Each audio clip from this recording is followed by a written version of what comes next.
What's up, everybody? Welcome to another edition of the Surf and Sales Podcast. I'm Scott Leese, here with my good friend and co-host, Richard Harris. And we are brought to you today and for the rest of July by our good friends and partners at Salesforce Revenue Cloud or Sales Cloud or both clouds, Gong.io and Vidyard. And they've been rocking with us all summer long, and we appreciate everybody showing up and listening, and hopefully you get some learning and enjoyment, some humor and some laughs out of all these podcasts that we do. And we are here today with the CEO of Sendoso, Kris Rudeegraap, and looking forward to having a good conversation. It's been a while, Kris. Haven't talked to you in a bit. Good to see you, man. Yeah, good to see you too. I was just talking with Richard briefly about how it's either the conference scene, which we haven't seen each other in a couple of years, and I think I saw you last in Austin maybe 2.5 years ago when we were much smaller of a company. Yeah, really small. Yeah. In fact, you and I don't know about you and Richard, but you and I have been talking since Sendoso was like microscopically ish. Yeah, like 10 employees or something, like 3.5 years ago or something. Yeah. So for the benefit of folks who maybe don't know what Sendoso is or does, give everybody just a real quick, not a pitch, but just a real quick like background on what you all do and what you've been building over there. Yeah, so at Sendoso, we're a sending platform, which means we help other companies send out, direct mail, corporate swag, personalized gifts, really making it easy for salespeople to connect with prospects in a unique way. So in your mind, is this just an additional kind of channel for salespeople to participate in the same way that email and phone calls, of course, and social is, or is it something outside of that?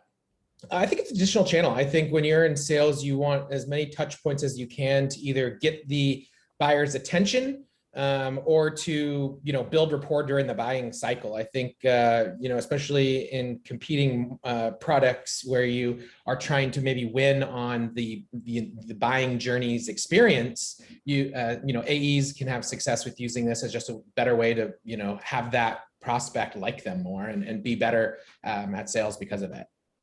What's the best gift somebody has sent you in a sales cycle kind of process? For me, I'm big into booze. So when I get a really nice bottle of, whiskey or a nice bottle of tequila, I'm always happy because that will never go to waste. So notice the large grin on Scott Leese's face. The man after my own heart there. What is, because I don't know if Scott will ask, but what is your favorite tequila? So I love Casamigos. That's my favorite tequila. Scott, is that one of your favorites? Yeah, that's the go-to like everyday tequila that won't shatter your bank account. Correct. Right? There are things above that, but Yeah, exactly. Like there's definitely some other ones that I'll sip on from time to time, but I love 1842 or 1942. Or Casa Azul, but I feel like I'm just drinking money at that point.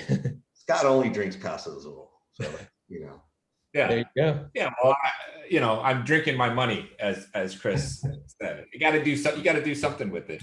Right. Well, how has the sending platforms and corporate gifting in general evolved in the last couple of years? I would think in the last couple of years, because of remote and COVID and everything, it's been a boost to the visibility of your platform and what you all do. So I'm curious how you see how it's evolved and where it might evolve next. Yeah, and even to take that one step farther. So, when I started the company a little over 4 years ago, prior to that, I spent about 10 years in software sales myself. So I was an AE turned, founder CEO. And so even, 5 years ago when I was an AE, the idea of sending, gifts or handwritten notes or things like that was still semi, common. It was just extremely manual or something that, marketing was doing and sales would have to kind of the alignment wasn't ideal there. And so I think with the kind of modern technology that Sendoso and others are bringing into the market now, it's much easier for sales people to have access to this touch point, and in a kind of scalable operational way that they can send something just as easy as an email or a text message or a social message. So, in my mind, and maybe I'm the naive one, right? When people utilize your platform, are they sending it sort of as not a coupon, but a link, and then someone can choose and then they can put in their address? Because I think that's always a challenge, right? Yeah, so it's definitely a mix of that. So you can let the recipient choose and give them the choice of options, or donate to charity. So there's the situation where they can then, especially during COVID, they can say, hey, I want this to go to my home address versus my office address. And prior to COVID and now kind of post COVID, we still see people sending kind of surprise and delight, things that just land on your desk without you even knowing. And that's another great way to kind of break through the noise as well. But that also requires solid data, right? Like that. It does require solid data to get on someone's desk or versus just in their inbox. But I think that's also the benefit of the channel, is it's a little bit more effort involved. And there's also a cost involved. So it's not as, it's almost impossible to get as oversaturated as maybe some of the other channels. Right. Because, there's a higher level of effort and cost. Yeah. So, and I'm asking, you're not gonna spam out bottles of Clase Azul, Richard. Yeah. Scott's address is very well known. I'm happy to sort of, give it out to anybody who wants it. So if someone texts me 415-596-9149, and you're like, I need to send Scott a bottle of tequila, I will gladly give Scott's address. So yeah, and then I'll have Kris come over and we will drink it together. Yeah. So I had another question. How do you, and maybe people are just like, screw it, fuck it, because some companies say you can't accept gifts, right? Like some companies have a internal policy.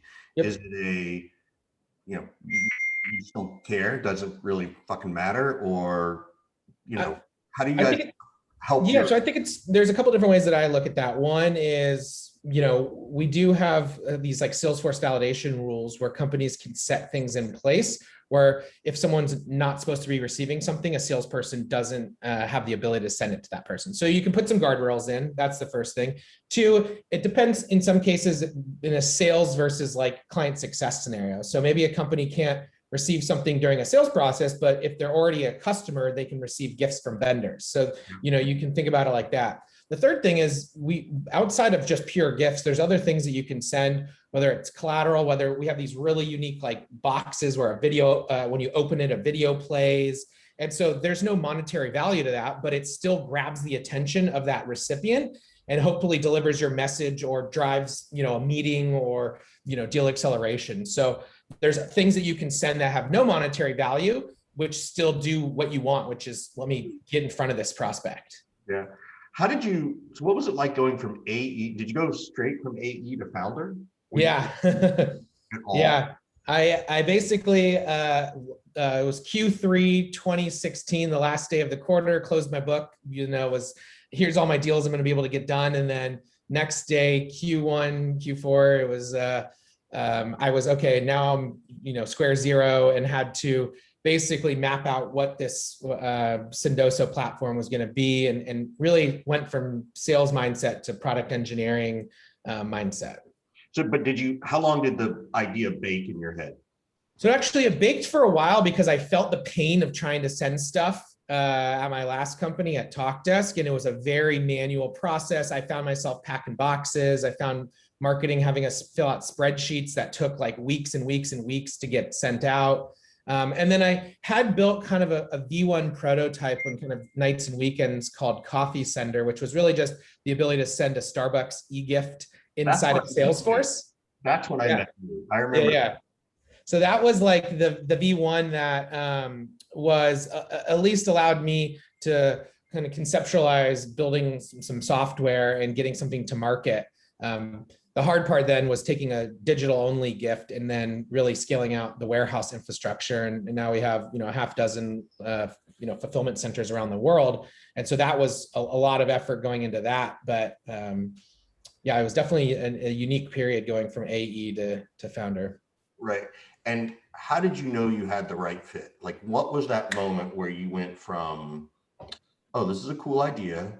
We've got some people who are using it, to like, okay, this thing has legs?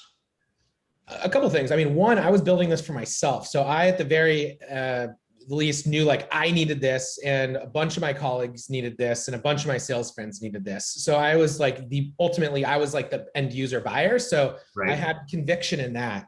The second thing was my co-founder, Braden, was also in sales. So while we were finalizing our first version of Sendoso, we were selling a slide deck, and people were signing up contracts from a slide deck that they wanted to use this. So that was a good sign too, that we could basically convince people to buy, you know, the idea, and signing contracts to that. And then, you know, it just quickly thereafter, we had like, you know, 50, 100 customers like overnight, and it became very apparent that this was going to scale into something big. So I want to walk through something, and Scott, I'll shut up and let you ask some questions. So, you know, at least from what I know publicly, right? Like, you went through, you got a $2 million round in 2018. A year and a half later, a year later, literally a year later, you got 10 million. Yep. And then a year after that, you got 40. Right? So what's it like going after 2 million, right? What is that? How scary is it? What did you learn just going after that initial seed round? And then I kind of like to sort of expand. Well, tell me about the second round and the third round, but what's that really like? Because I think it's fascinating that you've gone from AE to founder to raising $50+ million, right? Like, that's typically not the story we hear. So for me, you know, given that I had a sales background, I think it gave me that sales superpower where you can feel like your, you know, ability to hear no's, to go sell anything. Like, my mindset has been sales since I, a decade or two ago.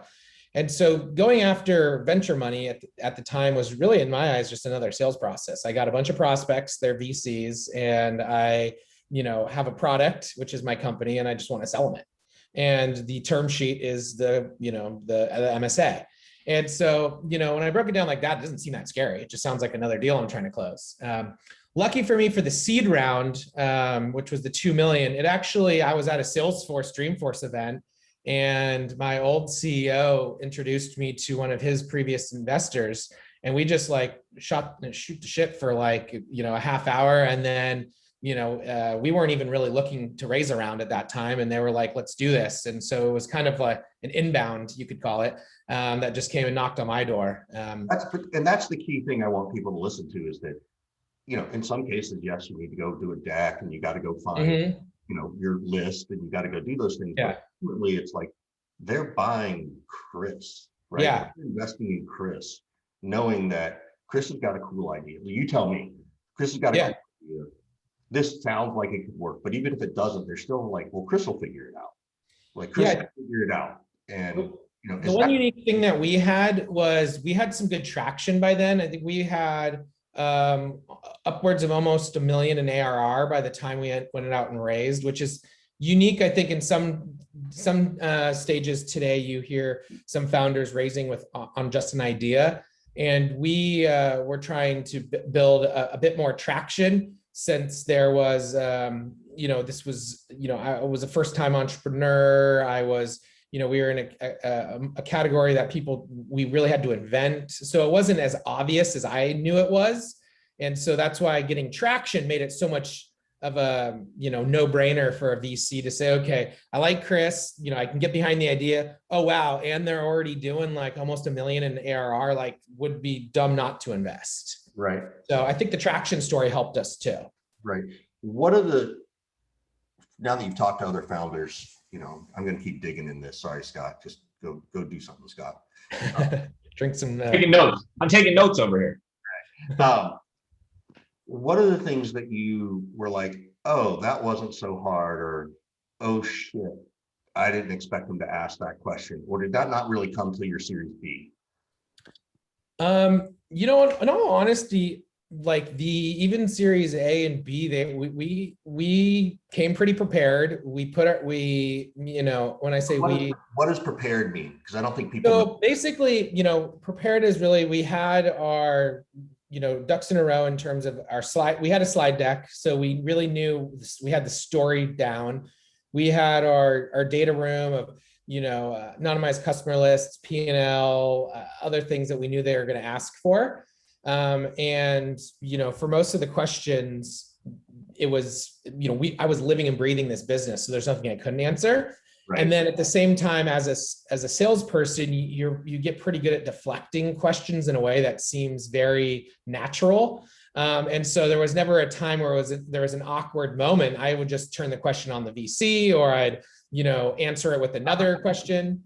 Give an example. I turn the question on the VC. It could be like, well, I'm trying to think of an example off the top of my head because it's a couple of years ago, but did they bring me, like, would it have been, hey, who's your competition? Hey. Yeah, exactly. It could have been who's your competition. And while I would probably answer that in saying who our competitors was, I would also skew to say, like, well, here's, when we think of competition as, doing it this other way, like I could deposition the competition while answering their questions. So it's like. So if I'm hearing you, you might say, well, here's what I think you mean, and these are your direct competitors. But what do you mean by the word competition? Hoping they might come in and say, well, maybe it's not a competitor. Maybe the competition is some other internal resource or some other internal purchase that they're going to buy, or some exactly. Yep. Is that what I'm hearing? 100%. Yeah. So long story short, I think there's really, I'd said my sales background extremely helped in VC fundraising, because there's never a time where I was feeling like I was going blind into a meeting. I could always, answer a question or, not answer it in a unique way. Let's go to the big round. Let's go to the 40 million. Yeah. Right. So one, more nerves, less nerves, just another term sheet. And also when you go to a 40 million, and I've never experienced this, so I'm sort of asking out of curiosity. Do you go to your first two round people and say, look, we're going to go after 40 million. Will you advise me on how to get there? Because sometimes, some VCs are like, well, we only do this stage. We don't go to that stage, right? But there's value in them if you go get 40 million, right? Like, yeah, for them, typically the early. So sorry. Yeah, the early stage investors, they want to help you continue to grow. So they're going to make introductions to other VCs that are at that stage of investment. So you typically will have your seed stage investors, maybe your early stage A and B investors, or maybe your growth investors, which maybe will dip into the B, but then C, D, and above. And so typically investors know where they are. And some firms have multiple funds that play in different stages. A VC might have an early stage fund and a late stage fund. And so our current investors, we're more or less just making introductions, but we, for actually all the rounds, for whatever reason, we just got a lot of inbound. And I think it's because we kept our eye on driving the business forward. We had a great business model, we had traction. And, I still think there's some like secret underground, like VC Slack group or something where they're like, hey, Sendoso's hot and trending. And then everyone just, somehow pours in, because that's what it felt like. But it could have also been like our current VCs, like seeding the market a little bit and saying, hey, they're willing to raise and look at some investors. So I'm going to ask the same question two different ways. So one, who are the biggest assholes in the VC world? And Scott would love to hear the answer to this one too. But I think the real question behind that though is, how do you know this is a good VC for you, right? Like there's so many out there and they're great. Like there's Salesforce Ventures and Google Ventures and there's Andreessen and there's, Stage 2 and Oak and Kraft and all these great VCs, but how do you know the one's the right for you? And I don't know if maybe you got multiple offer sheets. Yeah. So you do get multiple term sheets. So, good founders and CEOs get to pick and choose who they want. I think that there is some assholes. I won't name names. I think, I kind of think about it as, it's a sales process for them. They should be trying to court me. And in doing so, them going dark or them not running a good sales process. I've seen some, VC firms really start to think about like the founder experience and even having like founder experience operating partners thinking about that. So I think that the tables have turned, maybe a decade ago, VCs could be like, F you, I got the money, I got all the power. Now the founders have more power, and so they can pick and choose. And so VCs have to get crafty in terms of how they can win a deal or win the term sheet. And with that, I think that's where the good ones stand out, is there certain value adds outside of just money, whether it's, connections. I think Stage 2 is a great example. We love them because they have about, I don't know, 200-300 LPs that are all like CROs, so it's a amazing more value add than just money. And then I think there's, what's that? That's Mark Roberge, right? Yeah, exactly. And Mark Roberge, I'm a big fan of his when I read his book and when I was in sales myself. So working with him was also something that was really cool. So it's really like the value out of the people too. Like you kind of get married to this VC board member for a while. And so it's like, would you be happy locked in an elevator with them for, an hour? So I kind of put that litmus test in my head too. And I'm trying to finalize who I'd want on my board. I want to go back to utilizing sending platforms and corporate gifting. Can you talk a little bit about some of the best practices that an AE or an SDR should think about and execute on? For example, probably not a good idea to send people 5 bottles of booze in 5 straight days, right? Probably not a good idea. Unless you're me. Yeah, that would work for me. But for most people, like, you don't want to bombard their mailbox, let's say. And things like that. And like the length of the note, should the note be handwritten? Like, what are some of the things there that sellers should pick up, from this conversation and implement? Yeah, so I'd say that's a great topic. So first is I'd say how you think about your overall outreach strategy. This Sendoso and gifting and direct mail is not like a golden gun where you send one and everything's gonna happen. The world's gonna give you, everyone's gonna reply. So it's really, how do you place this into a sequence? Is it the second step? Is it the 8th step? And how are you thinking about that? Just like you think about email and social and phone calls. So it's another touch point, and how are you integrating that into your entire sequence to either get the meeting, or if you're an AE, maybe how are you thinking about this in terms of your, getting the deal across the finish line, kind of buyer experience, deal acceleration. So I think first is kind of your strategy of when to send. You then want to decide kind of what to send. And I think that is important because, you have this opportunity to be creative. And I think salespeople, there was maybe a couple decades ago, before kind of automation came out, people had to focus a lot of their efforts on how do I find the data and the leads, and then how do I send emails? And so now that you've kind of been able to automate some of that, creativity is more of the secret weapon. I think when I remember like 8 years ago, like when I think Yesware was coming out, it felt like Yesware was my secret weapon. No one knew what it was yet. And I could just like mass blast, and it was that was my secret weapon. Now I think creativity is a salesperson's secret weapon, in the sense of you can craft like, hey, I see you're wearing a 49ers shirt, or we talked about, tequila, things like that, where I can get a unique personal aspect of something to send you.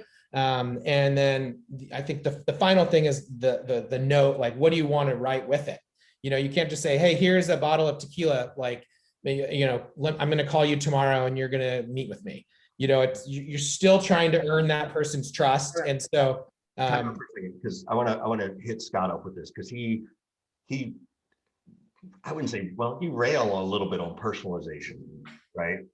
But Scott's a unique animal, right? He's not your typical VP of sales, or something like that. Scott, what did you think as you heard that from Kris about trying to figure this out? Because you're a tough nut to crack around this stuff. Well, I think the same way you do research into, what to say to somebody over email or on the phone. Kris mentioned, 49ers shirt, which I'm wearing right now, right? You probably need to do the same amount of research into the what you are sending, I would think, right? Yep. And when people get it right, it's pretty awesome. Like, I have been the recipient of many good bottles of tequila in the last couple of years. I don't get I have also been the nobody sends me anything. Very well, disappointed. you got to well, you maybe you should start drinking first of all. That would probably help, Richard. Okay, but on the flip side of that, I have received bottles of red wine, white wine, whiskey. Now, these are all things I'm allergic to and would damn near kill me. So if you knew me at all, have paid any attention to, stories I tell, things that I've written, heard me on podcasts or whatever, talking about things I've went through, you would know that, right? So if I get a gift that is like well-intentioned, but totally off base and damn close to dangerous for me, that's kind of a missed opportunity, I think. So that's how I think of it, Richard. I think of it as like, you should probably do some research before you just click a button and send somebody something to make sure it's the thing that they, talk about or flaunt somehow or enjoy or love, right? Yeah, and that's how I think about it, and that's how we suggest too, where you have conviction that this is the right gift, so you're going to send it personal, and typically that will involve research or personal interactions, or there's more general things that you could generally send to somebody, and the likelihood that they might like it is high. So I think you can always go to that route too, which is more generalized and still see traction, but not risk the sending you something that is completely opposite of personalized and, can be a detractor. And you have, I think, Richard, to your point though, like you still have to be a little bit careful, because I would probably venture to say that most people would think sending somebody coffee is like a safe, easy gift. I don't drink coffee.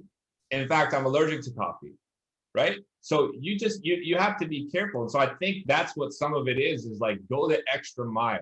The same way you want to go the extra mile before you cold call someone or go the extra mile before you email someone. That's the difference between like good personalization and like, hey, Kris, I saw you went to Arizona State too. Awesome. Right? Yeah, exactly. I would agree. Did you go to Arizona State? I didn't know. I went to Chico State. Oh, that's even better for Scott. Oh, it's way better. Yeah. In fact, that's one of the first conversations that we had. We talked about that. Yep. What about the salesperson who's thinking, oh, this is pretty neat, but like, we sell a super cheap product, so the price point like doesn't make sense. Like, is it in fact not right for some salespeople and some sales orgs?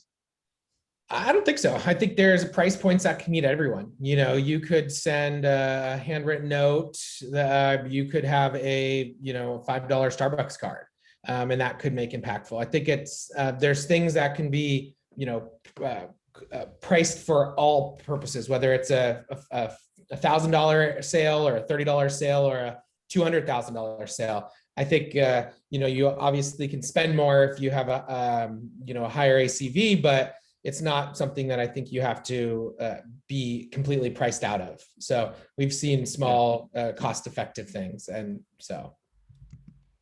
As you've gone and scaled Sendoso over the last few years, can you talk about some of the things that have tripped you guys up, and have been, kind of big milestones that you've had to like struggle against, and then okay, fine, we got over that hump? Yeah, I mean, I think in terms of like a logistics component of it, in the early days, we've moved facilities probably 3 or 4 times as we've expanded. And so that's a little bit different than maybe just a pure software business where you can just like spin up another cloud server. It's like there's physical constraints.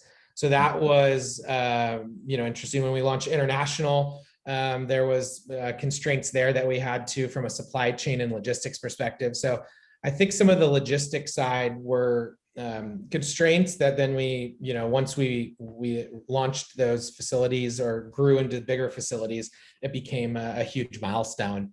And then other revenue milestones are obviously great, like the 10 million, 20 million, all these kind of ARR numbers that you can talk about.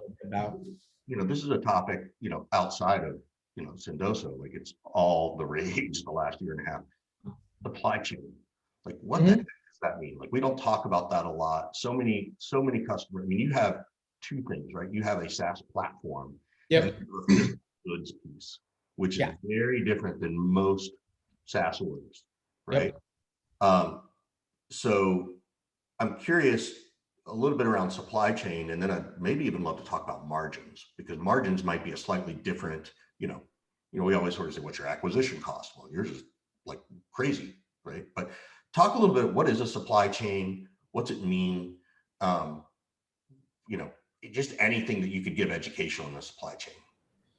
Yeah, so for us, supply chain is, because we are dealing with physical goods, and we also think about supply chain in terms of some of the digital e-gifts too, because there's a finite resource of like maybe one of our suppliers for Uber Eats gift cards. We have to make sure we have enough of those are, in stock, or those are actively available. And so I think what most of our supply chain efforts are around the different gifts and direct mail options. And so we have a network or a marketplace of all the different gifts that you could send out. And then behind the scenes, there's, all the different suppliers and manufacturers and distributors that we're working with to get those.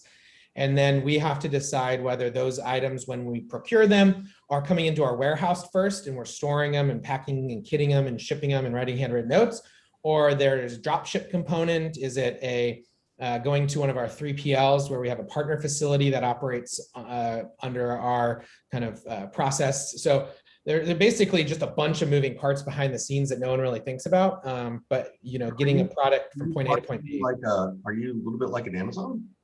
I would think about it. Yeah, I would say that we do have components to where you could think about us as an Amazon, especially in the sense that they have a marketplace feature where third-party sellers are ultimately able to put what they have to the to anyone out there wanting to buy. So is this something that you just had to put in the time and energy to learn about, or is this something where you were like, you know what, I don't know anything about this, I got to hire somebody to do all this stuff?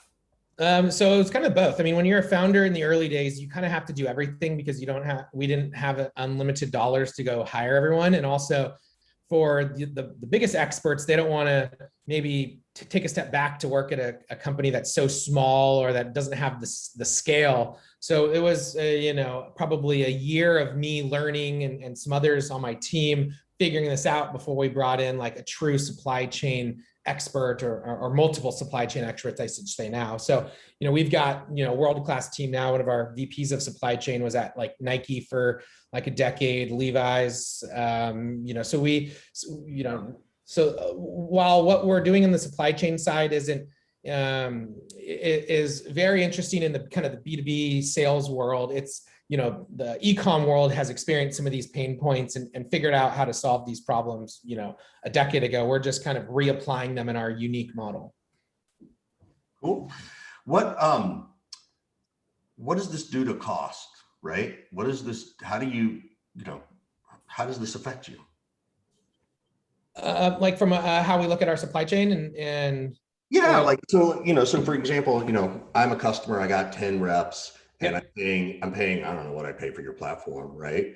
But immediately off the bat, as the reps start to do things, there's an immediate ding to the value of that customer to you, not in a bad way, right? But it does affect cash or cash flow or margins. Yes. How do you navigate that, right? Like, and I'm just curious because it's something I don't hear people talk a lot about. Like in SaaS, it's like, oh, by the third year it goes down. Well, technically for you guys, by the third year, it could stay the same or go up because they get a bigger team and they order more, right? Like, how do you navigate that as a CEO in terms of profitability?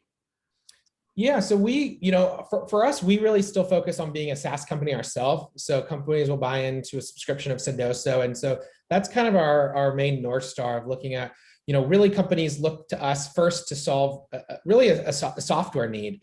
Sending a gift from, was something that was done offline for decades. And so we've brought software to make it extremely streamlined, integrated into their CRM and other tools. And so companies come to us saying, hey, I need software to take this, gifting process and bringing it online and streamlining it and operationalizing it.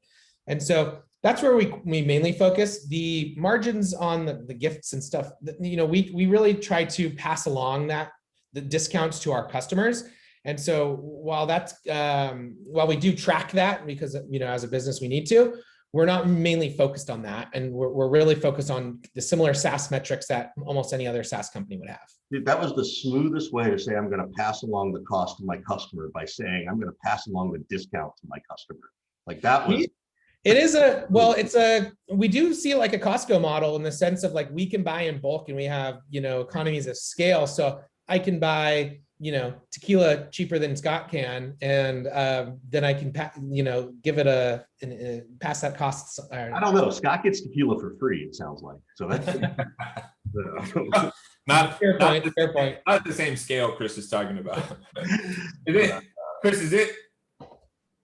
Maybe not so much now because you're large, but is it hard as a salesperson turned founder to stay out of the way of the sales team and the sales process and like resist the urge to, take the damn phone out of their hands or, chime in about how the sales team should grow? Is that hard for you? For me, I really had to focus on delegation in that I knew that I had to hire people that were smarter and better than me at sales and everything else in order to be successful. Because I think as a CEO and founder, you can't be a micromanager of everything. You're just going to, drive the company into the ground. So I very early on was like, I'm going to hire the smartest people and they're going to do things, better than me. But I do as a CEO still try to chime into sales processes, but in maybe a more helpful way. Like, hey, I see an opportunity created and I know someone that works there, or I'm trying to connect advisors and investors into deals, so I'm probably a more sales assisted CEO than most out there, in that I will help our SDRs, our AEs, our AMs, open up deals.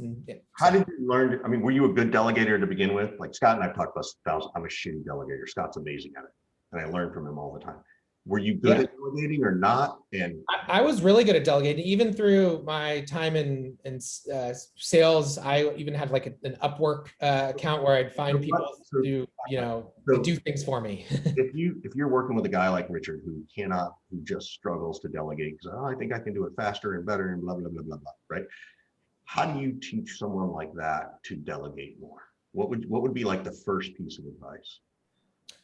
My first piece of advice would probably be, maybe mapping out what are the different things that you're doing that could be delegated, and visually seeing maybe in a to-do list, like a Asana. Kris, I don't even know, man. Like I can't even envision this.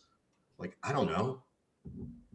Then maybe interviewing you, like I would look at your calendar or interview, like what did you do this morning? What were your first 4 meetings? Maybe one of your meetings this morning was, I was listening to a podcast and I took a bunch of notes. Maybe I could say, hey, well, maybe if you had a VA, they could do that for you. And and then boom, now you've kind of said, okay, that makes sense. So I think it's, it sounds like for you, it's getting into the weeds of the specifics of your day. And then how do you figure out which of those you can, pass off to someone else. And in some cases, a delegation isn't needed in all cases. But I think, from going from 0 to about over 400 employees now, there was a lot of delegation that needed to happen. Yeah. I think that would probably be my downfall, where Scott would be like, okay, Richard, hire me like now. Or Scott would just be my co-founder because he'd be like, there's a lot of things you can go into here about delegation, but at the end of the day, for me at least, I'm trying to do as much as I can without doing as much as I can myself. Yeah. Yep. So that's like where it was born from, and whether that's like laziness or selfishness or whatever, like that has just come naturally, to me, and maybe it's come naturally to Kris. And so for somebody like Richard, where it doesn't come naturally, is there like a tip or two that you could provide somebody to delegate? I've tried to give Richard tips and he's gotten better to his credit, but like, what's like your number one tip? So you have a new VP or a new manager there, and they're struggling with this. Like, what's a soundbite that you could give them to be like, try this? I would say really break down your calendar and see what tasks you're doing that you can give to someone else. I think that's the easiest tactical way to actually make a difference in your delegation. For me, I had a to-do list and a calendar, and I would always look at those things and figure out what do I not want to do. So, you know, where I should hire for somebody. Like, there you go. I didn't like invoicing and accounts receivable and payables. So I was like, okay, I don't like doing this, so I'm going to give this to someone else. Or, hey, I find myself spending a lot of time doing these things. Why don't I hire someone that could do that instead? There you go, Richard. Look at your calendar. Figure out the thing that you hate doing. There it is. And then find someone on, you know, if it's a full-time job, or, you know, I've spent hundreds of thousands on Upwork. I'm a huge fan of even micro delegating, where it's like, you know, hey, I don't even want to, you know, make this slide pretty. I'm just going to have someone else make the slide pretty for me. And so Upwork's a great way to kind of delegate micro tasks at, you know, small amounts of money. Just for the sake of people listening, you know, my challenge is I have a calendar, which is pretty good, and I color code it, which is really good. And then I have my to-do list. And my challenge is, for my mind, I like checking things off a list. And sometimes I'll like go to the minutia and think, oh, I need to go write this program about sales training. And I'll think, well, maybe I can delegate. Like I do it backwards, right? Like I have this, I'm like backwards George, and now I need to go backwards Richard on this, because like, no, Richard, go write your new training content, get rid of all this other shit. Like that's where. Yeah. I mean, and if someone else is checking off your checklists, how cool is that? Where you're just looking at your to-do list, getting checked for you. Yeah. So now that's an excellent point right there. There you go, Richard. Yeah. Go on, replay that line from Kris back a few times. I like that one. I will. Yeah. We gotta, you know, give a quick shout out to our sponsors, which, you know, I was almost going to say Sendoso, but they're not quite a sponsor yet. But, you know, thank you, Kris, for joining us. We will be. I'll make a note. Yeah, exactly. Scott, I'm delegating that to you. There you go. You're learning. Good job. But I do want to say thanks to Salesforce Sales Cloud, Gong.io, and Vidyard for sponsoring us the month of July. Kris, this is the part where we always turn it around to you and say, you know, what would you like to ask us, right? Is there some question you don't get to ask someone outside the company as much as you'd like to? Yeah, I mean, some of the things that I admire you guys about is, especially with the, you know, the surf and sales has always been really cool. And so I'm curious how you guys have seen that kind of conferences or events evolve, where, you know, kind of a micro, smaller community, kind of quality over quantity versus the behemoths of like the Dreamforce, where you're just a shit show of 100,000 people. So do you see more events going in more of an intimate setting from the success that you guys have seen from surf and sales? Yeah, 100%. Yes, 100%. You know, we had this idea. No, so we can, you know, monopolize the whole thing. Yeah. Well, you know, Richard, arguably we kind of started some of the trend of this, you know, back in 2017, and we kind of rebelled against the shit shows, as Kris, you know, called it, and thought that this more intimate, deeper kind of learning and experiential type conference environment is what was going to win. And, you know, I don't think people are really ready, and I don't know that the world is really ready for everybody to go back, and there's 200,000 people in the, you know, Moscone building, like all sorts of things are busting out again. And so I think what people are comfortable with now is, oh, let's get 20 something people and go here. Let's get 50 people and go here.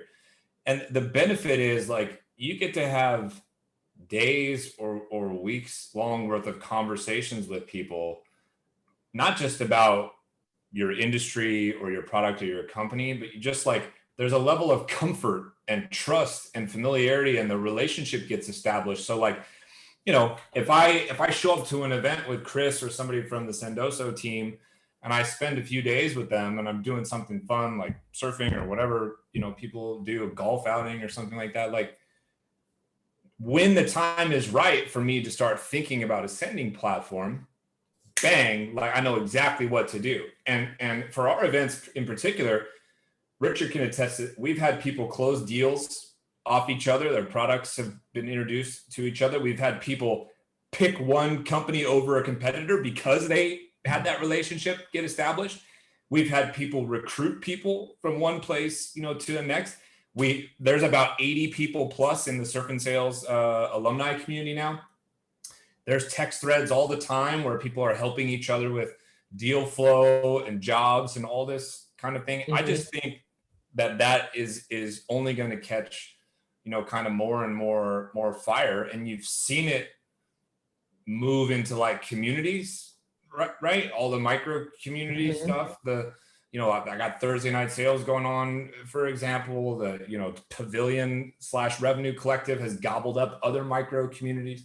I think people are just really kind of hungry for that type of experience. And it's a very different experience than, let me walk through the Moscone Center floor and get pitched by 9,000 vendors. Like, totally. I think the cool thing there too is I think that, some people dread maybe going to Dreamforce. It feels like a chore versus I remember, I think it was maybe the first Surf and Sales, we put up a spiff for the top AE that quarter, and as their prize, it was to go to Surf and Sales, which they were like raving about. So it's almost like a reward and an experience versus an event that feels like a chore, which is cool. Let me back up and save Scott, and let's not overly criticize Salesforce because they are sponsoring this.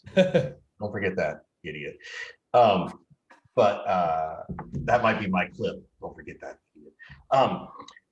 But I think too, we've seen this at the big events too, right? Like I've been to, the Dreamforces, which I still think are very valuable. I think they're tougher now because of COVID. They're scaling them back. But there's a couple of things. And when, I think it was our last Surf and Sales, we talked about one of the things that everybody liked. We kind of went around the table on the last night. We do this really fun event the last night. And for me, I sort of acknowledged that it was the in-between moments, right? When you go to a conference, even if you go to Dreamforce, the sessions are good, the content's good because you're there for a purpose, but it's kind of like, well, what about that in-between moment, right? And some of those parties become those in-between moments, but sometimes going from one event to the next, you meet somebody, you're sitting down with them at lunch, and it's that intimate moment. And I think that's what we've really capitalized on at Surf and Sales, which is also what's been capitalized in these smaller communities of Thursday night sales and the different places, Scott's Tequila Tuesday and stuff like that. So I think that's what people are leveraging and they're figuring out. For example, I know I've worked with Salesforce for a while now, and they've internally built a thing called Soberforce, right? Statistically, they got 60,000 employees. They got a lot of employees who have challenges around substance or alcohol. And I've talked to them specifically about, well, why don't you guys do a Soberforce event at Dreamforce, right? There's plenty of people who probably come and would be like, oh my God, I'd love to go to a club and dance and have a good time and not feel the pressure, right? And create that safe space. So that's what I think is really happening in those places. They're trying to create more in between moments. And to the same thing, Kris, I know for a fact that, depending on the money, if Dreamforce is going on, you may go create your own micro event outside of that, right? And this is what I see this happening a lot at the bigger events because, well, everybody's already there. So it makes sense to go create my own micro moment. So that's sort of where I see the value of the bigger ones supporting the littler ones, as well as what happens at the big ones. So there you go, Salesforce. Thanks, Mr. Benioff. We appreciate the checks. So, do I have time for one more question? Yeah. Fire it off. So the last one I was thinking of is, I think you guys have done great, kind of transitioning from, in-house sales to sales consulting. And I'm wondering, do you advise on that path? Do you think that you guys got lucky and are skillful in that? Like, how do you see the, is that a career track that some people can bank on? Like, I'm going to go spend 10 years in industry and then I'm going to be a consultant thereafter. Like, how do you guys think about that? We could do an entire podcast on this subject, to be honest with you. I get asked this type of question every way from Sunday, and I've actually formed a couple trainings. Oh, interesting. On kind of how to do it and how to pull it off. There's a lot going on in there. Number one, yes, of course, I think that I got lucky. I think that it would be ridiculous to not think that I got lucky in some regard. You know, I picked a couple good companies to attach myself to, and we had some good runs. And that, at least for me, has provided a level of security and kind of insulation to de-risk things, right? And I waited a long time to go out on my own. Richard was a lot braver than me. So I shouldn't get really very many points for like bravery on doing this. I did it in a very like strategic and kind of methodical way. I can tell you beyond a shadow of a doubt that the VP of sales role is an endangered species. What I mean by that is not as many people want to stay in the role and are willing to sign themselves up for it over and over and over. I think you're going to be hard pressed to find people like me who did it 5 times, who keep going back into the, you know, fire one more time. I'm seeing people do it once and hit the eject button, right? Justin Welsh, Colin Cadmus, these type of people who had runs and they're like, nah, I'm not doing that. Your job is at risk at all the time. You got big, huge, you know, pressure on you. You're managing tons of people. It's a difficult role. And if you've done it well once and you have a significant amount of equity, there's some people who are just like, I got my nest egg here. I'm going to use that and leverage my, you know, consulting and coaching kind of career. So I think it is a viable path forward. I wish that people would kind of do it more than once. I think there's a lot of vanilla ice, one hit wonder VP of sales people that are leveraging that into a consulting, you know, career. And I think that that's maybe a little bit more risky if you're going to hire, you know, a consultant that has to do with scaling your business. So that's my take. Richard's take, I think, will be very different since he's much more like a sales trainer than I am. And he was a lot braver than me and cut the cord a lot sooner without, you know, some of this big equity stuff. Let's remember the cord was cut for me. I didn't necessarily choose it. So there you go. So I'll disagree with Scott on a couple things. So one, it's not about luck. It's about being prepared. When you choose those companies, you are thinking about, well, what comes next, right? If I'm a sales rep, I'm an SDR and I want to be an AE, well, what comes next? If I want to be an AE and go to director or VP, what comes next? So part of it is the selection of your next role to get you there. And everything becomes a culmination of the others. Where I disagree with Scott is that with the Collins of the world and the Justins, the challenge, the difference there is they chose the right company first. That doesn't happen a lot. That, you know, if you think about SaaS and startups, you know, everybody sells you the dream that they're going to be the next one. And, you know, we've talked about this, Scott, in terms of like offering, you know, options at stage 0 or pre-series A. And it's like, all right, well, you got to take your shot. But to get the one hit wonder, to your point, which I don't think, I mean, Colin and Justin are very good at what they do, so I trust in them, but that's different. I don't think the VP of sales role is quite as endangered as Scott thinks it is. I think it's shifting. The style of VP of sales is different.